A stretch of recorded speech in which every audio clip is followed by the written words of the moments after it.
اس تصویر کو دیکھیں۔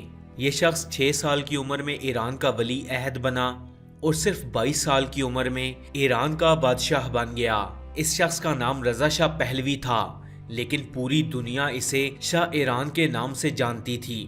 شاہ ایران ایشیا میں امریکہ کا سب سے بہترین دوست تھا اور یورپی یونین شاہ ایران کو امریکن گورنر کہہ کر بلاتی تھی۔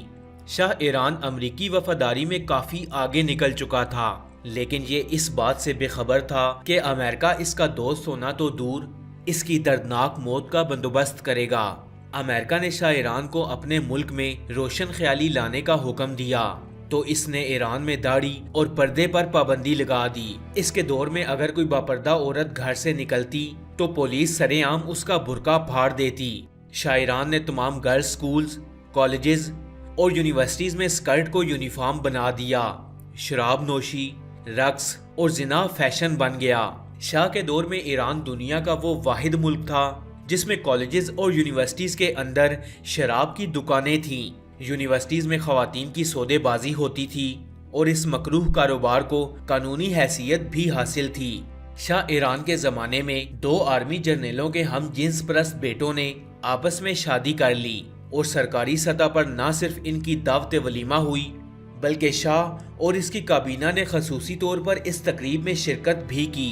شاہ نے امریکہ کی محبت میں ایران میں موجود 24,000 امریکیوں کو سفارتی حیثیت بھی دی، جس پر ایران کی عوام نے سوال بھی اٹھایا۔ امریکہ نے شاہ ایران کے دفتر میں گرین فون لگا رکھا تھا اور شاہ ایران کو امریکہ سے جو بھی ہدایت ملتی تھی وہ ان پر فوری عمل درآمد کرتا۔ لیکن ایران چونکہ ایک مسلم ملک تھا تو یہاں کے مذہبی لوگ اس حکومت سے تنگ آ چکے تھے۔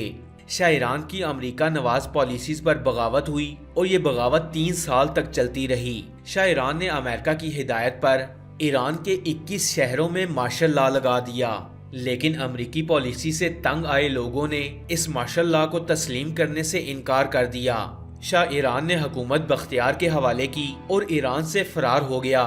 اس کا خیال تھا کہ امریکہ اس کی وفاداریوں کا بدلہ دے گا، لیکن جوں ہی شاہ ایران کا طیارہ ایران کی حدود سے نکلا، امریکہ نے اپنی آنکھیں پھیر لیں اور شاہ ایران کا طیارہ امریکہ میں انٹر ہونے سے روک دیا گیا۔ شاہ ایران پہلے مصر گیا، پھر مراکش، پھر بہاماس اور پھر میکسیکو۔ شاہ ایران اس دوران امریکہ سے مدد مانگتا رہا، لیکن وائٹ ہاؤس اس کا ٹیلی فون تک نہ سنتا تھا۔ شاہ ایران 1.5 سال تک مارا پھرتا رہا، لیکن کسی نے اس کی مدد نہیں کی اور امریکہ نے اس کے اکاؤنٹس بھی منجمد کر دیے۔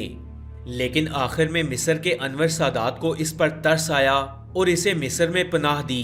مصر کے شہر قاہرہ میں اس کا انتقال ہوا اور مرتے وقت اس کے پاس اس کی تیسری بیوی کے سوا اور کوئی بھی موجود نہیں تھا۔ لوگ اس کا جنازہ تک پڑھنے نہ آئے اور اس کے بیڈ روم میں ہی اسے دفن کر دیا گیا۔ فرینڈز، یہ کہانی صرف رضا شاہ پہلوی کی نہیں ہے۔ امریکہ کا ہر دوست حکمران اسی انجام کا شکار ہوا۔ آج پاکستان میں بھی کچھ ایسے ہی حالات پیدا کیے جا رہے ہیں اور پاکستان کے کچھ مہربان یہ سمجھ بیٹھے ہیں کہ امریکہ انہیں ان کی حکومت بنانے میں سپورٹ کر رہا ہے، لیکن یہ لوگ یہ نہیں جانتے کہ مفاد پرست امریکہ تو صدام حسین کا نہ بنا، رضا شاہ پہلوی کا نہ بنا تو ان کا کیسے بنے گا؟ آج امریکہ نے جیسے حالات پاکستان میں بنا دیے ہیں، بالکل ایسے ہی حالات امریکہ نے دنیا کے ایک ملک چلی میں بنائے تھے۔ جب چلی کے آمر جنرل پنوشے نے CIA کی مدد سے اپنے ہی ملک کے ایک جنرل الینڈو کی منتخب حکومت پر شب خون مارا تھا، کیونکہ جنرل الینڈو عمران خان کی طرح امریکہ کو پسند نہیں تھا۔ جنرل پنوشے نے اقتدار میں آتے ہی چلی کی عوام کے خلاف آپریشن شروع کر دیا۔ پنوشے کافی عرصے تک چلی پر حکمران رہا۔ اس دوران پنوشے نے امریکہ کے کہنے پر چلی کے ہزاروں شہری قتل کروائے۔ اپنے ملک میں امریکہ کے کہنے پر امریکہ کی ناپسندیدہ تنظیموں پر پابندی لگائی اور امریکہ کی خواہش پر اپنے شہریوں کے انسانی حقوقوں کی دھجیاں اڑا دیں۔ کچھ عرصے بعد جب چلی کی عوام جنرل پنوشے کے خلاف اٹھ کھڑی ہوئی تو جنرل پنوشے لندن فرار ہو گیا۔ اس کا خیال تھا کہ برطانیہ اور امریکہ اس کی وفاداریوں کی قدر کریں گے، لیکن لندن پہنچتے ہی برٹش پولیس نے اسے گرفتار کر لیا اور اسے نظر بند کر دیا۔ جنرل پنوشے نے اس برے سلوک پر امریکہ سے احتجاج کیا، لیکن امریکی حکومت نے اسے جواب تک دینے کی زحمت گوارا نہ کی۔